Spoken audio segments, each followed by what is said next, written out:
If you're going to go, to that much effort, you've got to do it everywhere. I think. I agree. You're really capable of doing some lovely, subtle weathering, sharp and refined highlights. It's just making sure that you put them everywhere that you can. And that's definitely what's going to take this up to the next level. Hello everyone, and welcome back to Critique Clinic, the video series where we give our patrons and you advice on how you can improve your miniature painting. We've got loads of fantastic miniatures to have a look at today, so let's jump straight in. Bunyip Studios says, I painted this Sergeant Sevastus some time ago because I've been focusing on sculpting more than painting for the last couple of years. Any feedback is greatly appreciated. So overall, a really sharp, clean ultramarine miniature. I think some fantastic details and really good execution in the overall sort of paint finish, and also the placement of color and things like that. I think one of the biggest things I can probably advise on this is that you've done a great job of making each piece of detail on the model read for what it is. I think that you can also add further more to it by, if you look at the abdomen, there's some kind of a rubberized or armored sort of power cable kind of covers. Very similar to the material that you find in the plasteel or the rubberized joints in between the ceramite sections on a marine. So just to not have it as the same color inherently as the ceramite, I would probably paint that black and then highlight it the same way that you would highlight the rubberized kind of details. That's more of an opinionated thing. If you want to leave it the color that it is, that's fine. But I just think that you've got this lovely sculpted bit of detail. It's really sort of fun thing to paint, especially you need to be quite accurate with placing the highlights on it as well. So it pushes your brush control as well, which I think is a good thing. So it's a good little test on a miniature. But yeah, overall, a really, really fantastic model. I think all the edging is done. I think one thing I would probably comment on, just as a more of an opinionated statement, is that the actual edge highlighting, if you look at the knee, for example, the edge highlight is a little bit desaturated, and there's some other highlights that are on other areas of the model that are slightly brighter, like, for example, on the red highlights are a little bit more visible. So yeah, I probably pump the highlights a bit higher in vibrancy or saturation on there. Yeah, I agree with what you said. I mean, like you say, overall it is really nice and clean, isn't it? I mean, the base coats are really nice and smooth. Yeah. Everything's segmented out nicely. I like that there's sort of no bleed between colours as well. Yeah, everywhere. definitely. Yeah. Even with the rope, that's quite a tricky sort of recess to get nice and smooth. It is nice and neat. I think what you said about this sort of section on the abdomen is, I guess that's just sort of a interpretation of detail. I think one thing that I actually noticed just sort of adjacent to that is you've got that sort of belt going around the waist there as well. Again, it's just sort of how you choose to read those materials and what you're just sort of trying to convey. But I do think that might add a little bit more visual interest as well. Yeah, I agree. definitely. My point was, I agree with what you said about the highlights. I think that the highlights are actually really nice and sharp on the edges. So that is nice. I do agree that perhaps, I don't think it's necessarily the color choice that's lacking in contrast. I think it's just the visibility and placement in some areas. Like you said, it's quite visible on this belt buckle and sort of maybe the top of this hip plate, but it is quite you can't really see it on the knees. It might just be poorer sort of paint coverage, and where it's just been brushed over there, it's just a little bit subtle. Yeah. But one thing that I actually noted in regards to contrast is kind of going the other way, which is the recess shading. I think is fairly minimal or somewhat non-existent. I think that's particularly evident in areas like around that knee pad. Yeah. You've got this deep sort of dark recess under the knee and these sort of little rectangular segments that you see cut out on Space Marine armor as well. You've got one here as well also, and then to the side of that sort of abdomen armor. I think just picking those out with a nice dark fine line would just add a little bit of extra sort of oomph and pop to those, and it will make the highlights that are otherwise a little bit desaturated seem kind of brighter by comparison. I think similar to the helmet as well, on that it's got mag lock to his hip. I think in some of those, that air intake on the top of the helmet, you could definitely put more sort of contrast or shadow just to the side of it, or around the audio receptors on the ears and things like that. You could just add a bit more contrast potentially. I think same with the wax of the purity seal. Just a nice little shade in there, I think would go a long way. Yeah, but overall, really nice miniature, and thank you for submitting. Coffin says, hey guys, I love the podcast. I've been listening to every episode for a couple of months now. Good shout. Much. I recently painted up this apothecary for a charity drive, and I consider it my best work so far. That's really cool, isn't it? Seeing people paint things for a good cause. That's really nice. Some specific areas I would like help on are cleaner lettering on these scrolls, smoother transitions when blending, and anything else you think would push the model even further. Really nice to see a Raptor apothecary. It's really, really cool. I love the fact you've actually kept the armor color in keeping with kind of the stealthy kind of vibe that they have as a chapter and using the white on the pad. But overall, really, really nice execution. It's nice and sort of refined, which is good. Obviously, it looks very clean and sharp in all the areas you painted. I think with the glazing is a thing whereby obviously it does take a lot of practice and just repetition being the mother of success. I don't think you've done a poor job on this at all whatsoever. I think if it's something that maybe you're not 100% confident or maybe not 100% experienced with, I don't think this execution is bad at all in the slightest. I think one of the things I definitely would say is on the shoulder pad, you can see some of the areas of where the banding is, and that's obviously the different colors that you placed on there. One thing I do want to comment on though is actually it's not so much the execution you're doing, it's actually how you're using the brush. Now, what these almost like triangular shapes here at the bottom of the pad are showing me is that you're using a part of the brush which is a lot sharper. And what's happening is the paint or the pigment is depositing itself in the shape that you're applying the brush to the miniature. So you can see these triangular shapes here at the bottom of the pad. If you apply the pressure when you're applying the colour on the flatter part or splaying the bristles out, creating more of a spade-like shape by doing a little wiggle of the brush forward and backwards first, you'll get a much squarer shape, which will allow you to then mitigate these kind of marks, especially when you're painting a darker colour on a lighter object. Yep. This is a classic telltale sign of the actual part of the brush that you're using to do the work on the surface of the model. It's just something to be conscious of. And again, remember that glaze is water tinted to the hue of the color. A little puddle that's got the tint of that paint that you're doing, not just a thin paint. You have to flip it the other way. Yeah, and you're adding paint to water, not so much water to paint. Yeah, exactly. But overall, a really good execution. I think there's some areas where it looks to me as well. One thing I would say is that it looks to me like you are sort of adding darkness to a lighter color potentially as well. And again, you can, if you watch this and you want to comment on the video, let us know. But I think that some areas just need a bit more of glazing done to them. Like, for example, some of these harsher marks on the feet, for example, and just anywhere else that obviously there's a more stark mark. You need to glaze and soften and diffuse down those sort of more harsh lines. Yeah, I think the color choice and sort of the principle way it's been applied is definitely correct. I think it's just a practice thing, like you said. Definitely, yeah. If you want some further guidance on glazing, I would recommend you check out the Emperor's Children tutorial, which we recently published to the channel. Obviously, it's going to be different colors, but the application of glazing is going to be fairly applicable there. So I'd give that a little watch and just see how we execute that.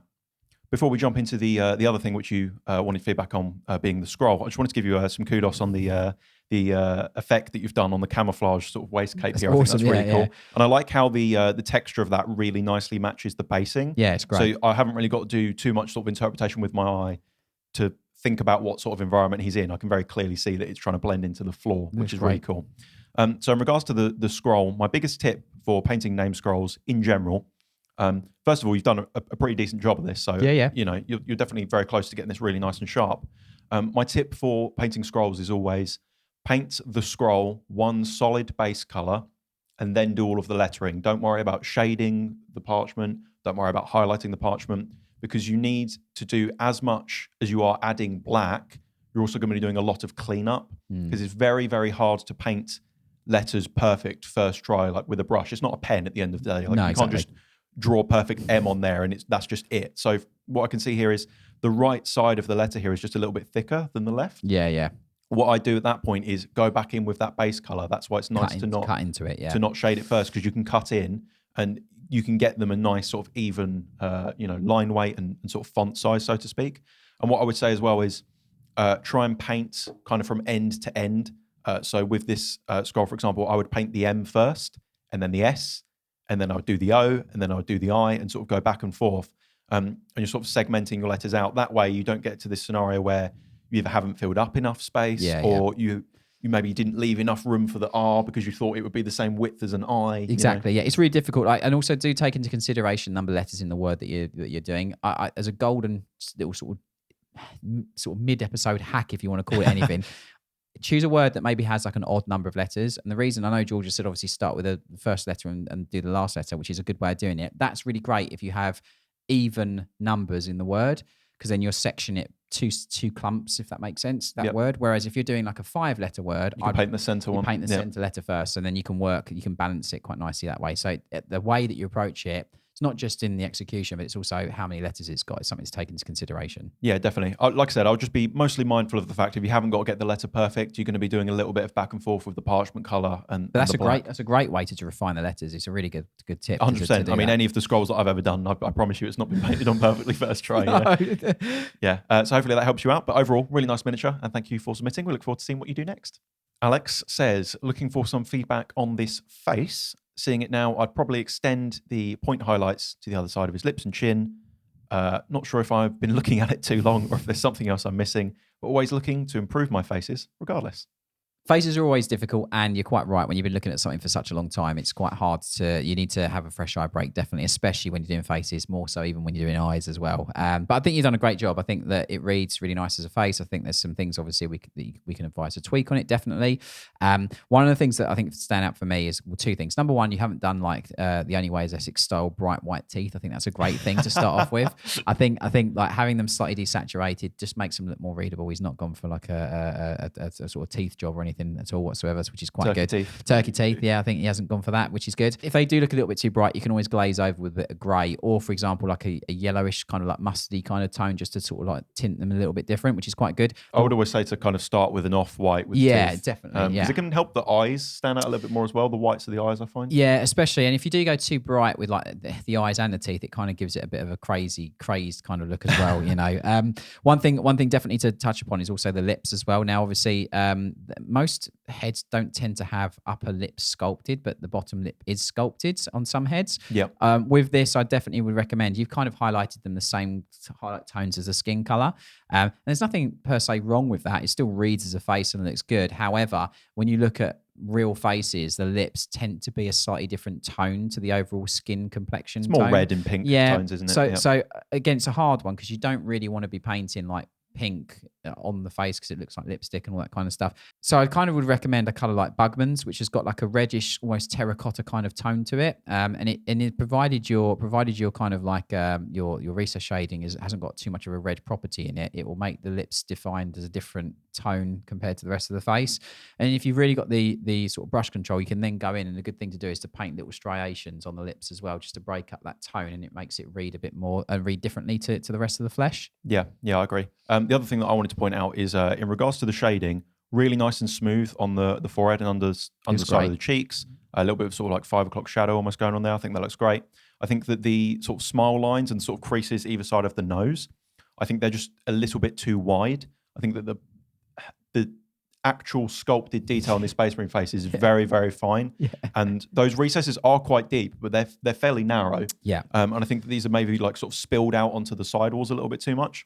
And I think that's just not really a sort of natural place where you would see shade on a face. No. What those lines are really meant to define is sort of like expression lines in the face. So it's a crease. Yeah. It's not necessarily a shade. Or like a divot or recess. Exactly. Yeah. So I would maybe just cut in a little bit more with your mid-tone of your skin and your highlight, and just make that a little bit narrower there as well. Yeah. But otherwise, I mean, it is really nicely executed. I think if you do that in combination with just tidying up the lips there, I think that's going to really take us to the next level. Definitely. Eater of Brushes says, new to the Patreon, I did this model a little bit of a while ago, and I'm damn happy with it. But I do want to improve myself, so any feedback is appreciated. So I've got to say, this model is really well painted. A lot of great things and a great demonstration of skill and ability on here. I think one of the things for me that stands out right away is that the number one, the way you've approached the flesh looks great. The fact you can put reflection dots in eyes shows a really good command of brush control, which is also something really, really great. I think overall looks really natural, looks really realistic. The slight shadowing of like the shaved head as well around the back looks good. So I think that's overall really good. One of the biggest things I think with this miniature, just looking at it, is I love the fact of what you've done on the metallics. You've given it a pitted and worn look by adding like stippling or little dots and marks and things like that. You've also edged it as well, which is great. It's got a sort of, in the like hammer steel, it's got that sort of finish to it. It looks great. Yeah, it looks really, really good. I think I like the area for me that I think could do a bit of work is actually the leather, and I'm going to talk about that a bit further. But what you've done on the inner cape with the tactical use of like little puddles and on purpose watermarks, which is kind of what that mudding and dirting effect is. It's a really great demonstration of using what in most instances would be considered a mistake or issue to actually portray dirt and a splash kind of effect on the cape, which I think is really good. I think the reason that sells so well is because it's so fine and it's like to scale. Yeah. So I think where it looks more like a mistake on like, say, your glazings and power armor or something, is because just the physical size of it is quite large. Yeah. But because to scale with the model, all of those little dots and stuff would fit in like the palm of his hand. Exactly, yeah. It's really, really well done. And I think touching upon the thing I think I said the most, which is the leather. I think the leather, like you've highlighted it definitely. I think what it needs more sort of like a randomness in the way you've highlighted it, and also like I think some varied tones in there. It looks like there's only one potentially two highlight tones in there. The other thing is the strapping on the scabbards for the swords.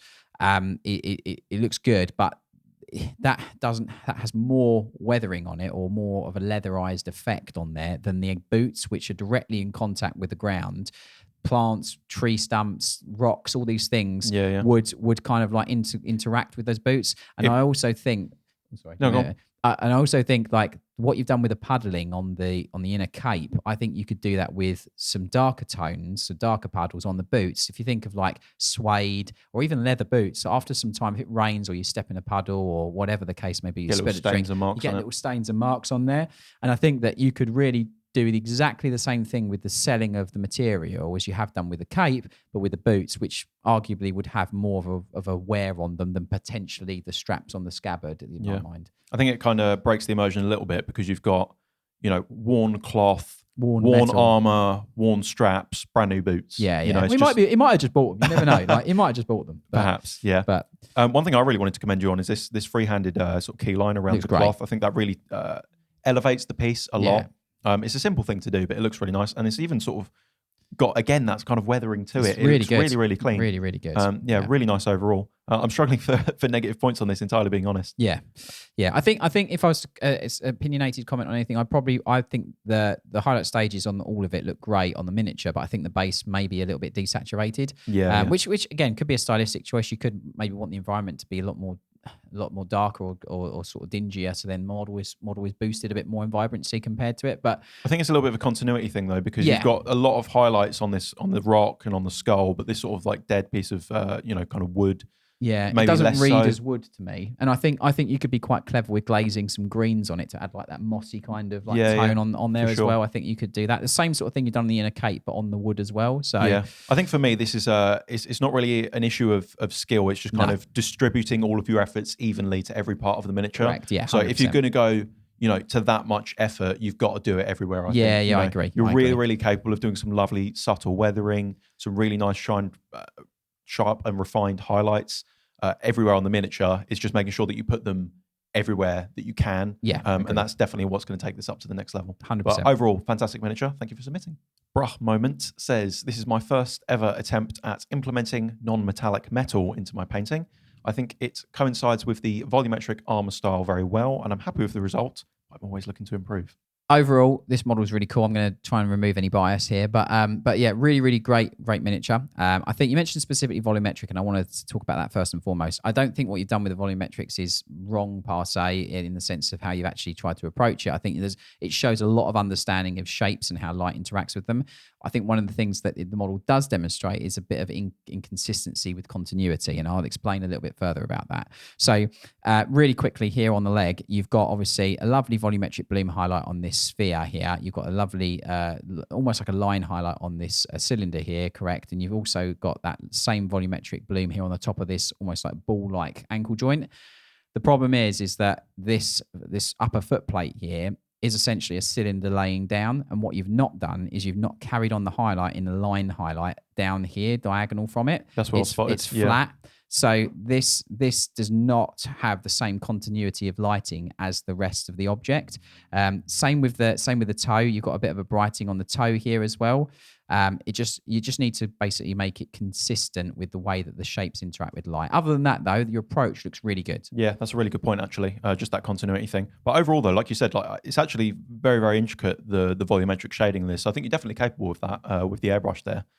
It's just applying that sort of methodology to all parts of it. 100%. I think additionally there as well, I would just say, for the sake of a few seconds, coming in with a nice dark line shade, panel lining some of these edges. Yeah. If you don't want to go mad and do absolutely every single one, then that's fair enough. But I did notice, we'll get to the non-metallics in a second, but you've got a nice dark recess shade along the sort of shoulder pad trim, and even some other sort of areas, whether intentionally or not, sort of around the wrist here. But for me, like this leg joint and the knee joint here is just begging for a nice dark shade going in there. Because you've almost got a sort of like faux highlight where the airbrush has just sort of caught some of the edges when highlighting the surrounding areas. Yeah, I agree. So I think just going in with a nice, deep dark red or even black and just going in and filling some of those joints would look really nice, especially up here on the sort of thigh armor as well and some of those little sort of channels that are cut out there. Yeah, definitely. In regards to the non-metallics, I think I'm going to take the gold. You can tackle the silver. Yeah, sure. I think the color choice is really, really nice. I think the highlight placement is actually spot on as well. I think you've done a nice job of going all the way down to like an almost black and up to a bright white, and you've got a sort of not quite dirty, but kind of like aged look to the gold. And it's quite interesting in terms of the tones used as well, because often when I see people first attempting non-metallic metal, it tends to look very yellow, which I would say this doesn't suffer from. It's starting to look like the correct gold colours. It's got nice tones in it, yeah. Yeah, I would say that the smoothness of the blends leaves a little bit to be desired, particularly with the really darkest shade. I think perhaps you could have gone, one, a little bit more subtle with that, and two, just be a lot more patient when glazing in that stage. Thinner paint, more brush strokes, more time, unfortunately, as well. Yeah.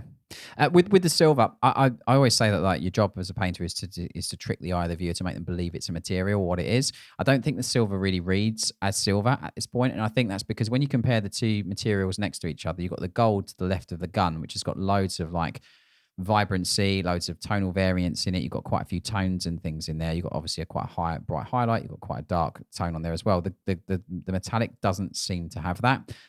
It almost looks more of like a brushed metal rather than like a shiny metal, which could be what you're trying to go for. And obviously you can let us know, in the comments on this.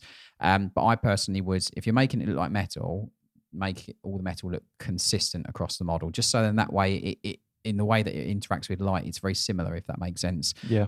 I just don't think that you've gone bright enough or dark enough on it. I think it's a lot of mid-tone, There's a lot of mid Yeah, I think that's why it's reading like a bluish grey almost as well. Is because, like we said, with the gold trim, you've gone all the way from black to white. Yeah. But with the silver, you've got a lot of grey going on. The shading doesn't really get that dark, especially not as dark as the gold. Yeah. And the highlights don't really get all that bright either. Yeah, I think it's just pushing that contrast even more. Definitely, yeah. Yeah. Otherwise, a really nice attempt. I mean, the volumetrics look great on this miniature. Yeah, it's really cool. It's going to look stunning as an army piece potentially as well. Yeah, definitely. Yeah. So great work.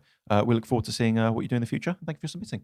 BMAT says, hi guys, started painting back in September. I did try when I was a nipper due to my dad being in the hobby, but being young and impatient, I'd rather he painted for me.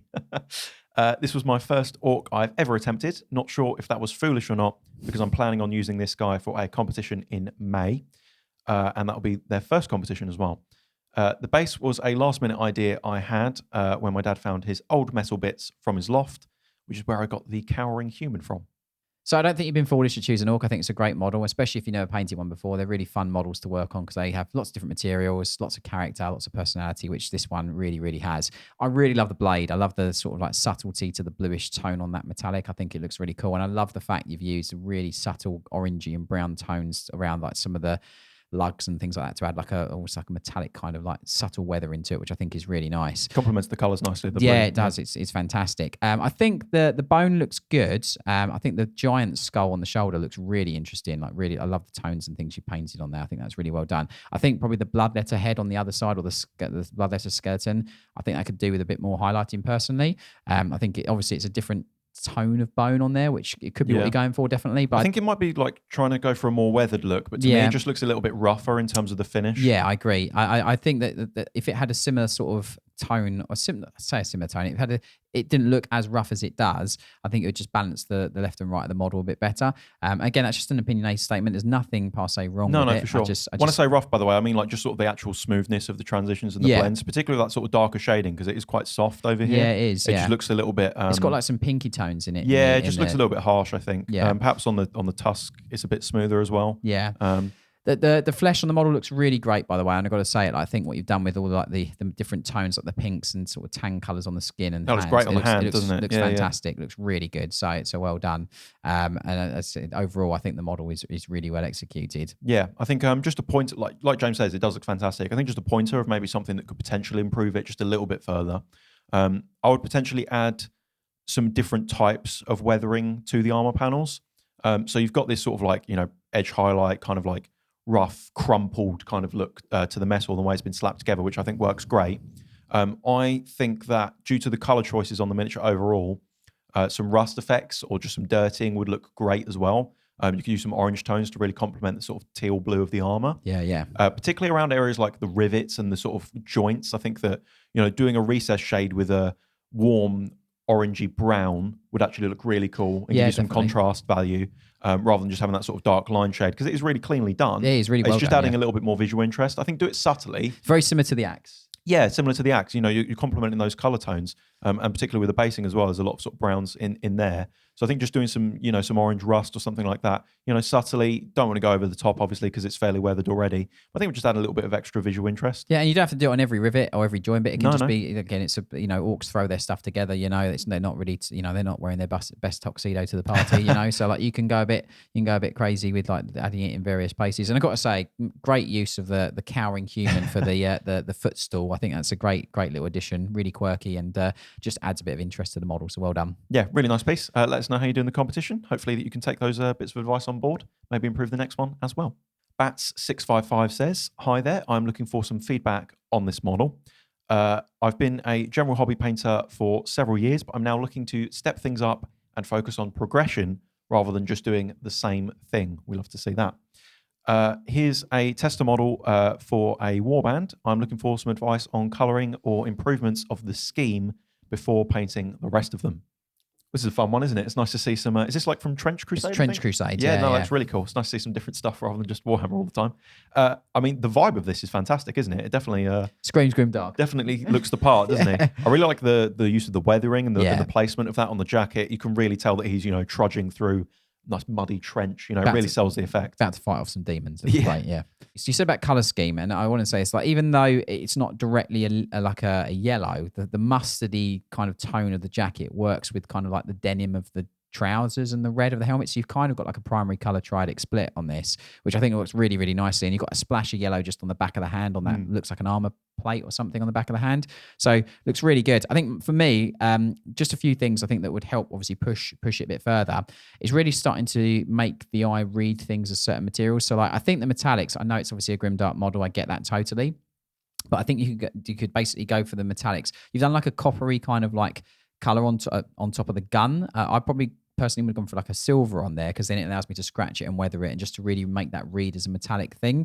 The other thing I was going to say was like the trench coat has got like loads of buttons on it, and it's things like that that really start adding the visual interest to the miniature. Like I would definitely paint all of those buttons. Some of them could be rusty, for example. You could add a splash of orange on there potentially. Some of them could be different colors.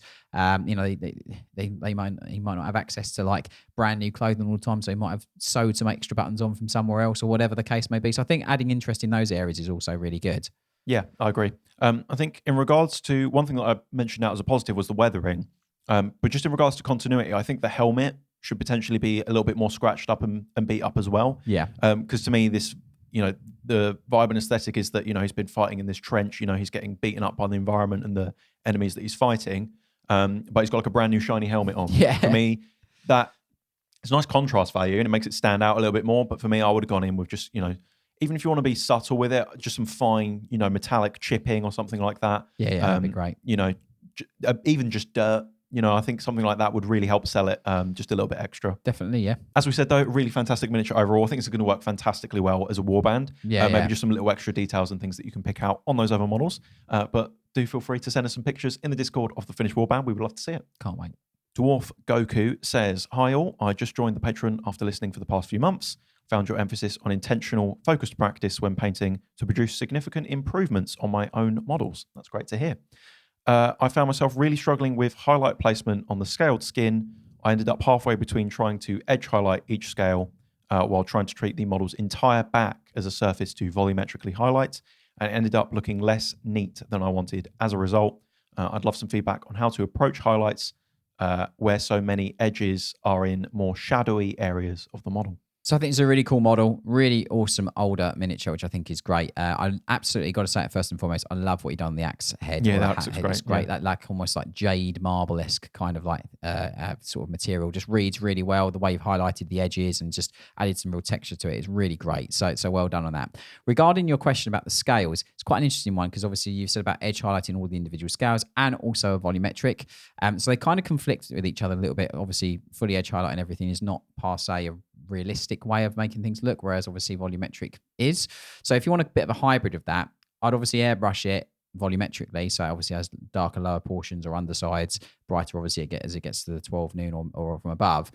What you should really do, in my opinion, is edge highlight the scales with a relevant bright paint for the area. So what that means is I wouldn't edge highlight the scales that are in the darker lower portions with the same edge highlight color that you've edge highlighted the top. Oh, okay. So in the more shadowy areas of the volumes, use a darker blue to edge highlight, and in the brighter points of the volume, use a brighter blue for the highlight. Yeah, that's good advice. So then the edge highlights essentially follow the volumetric on the model. Yep.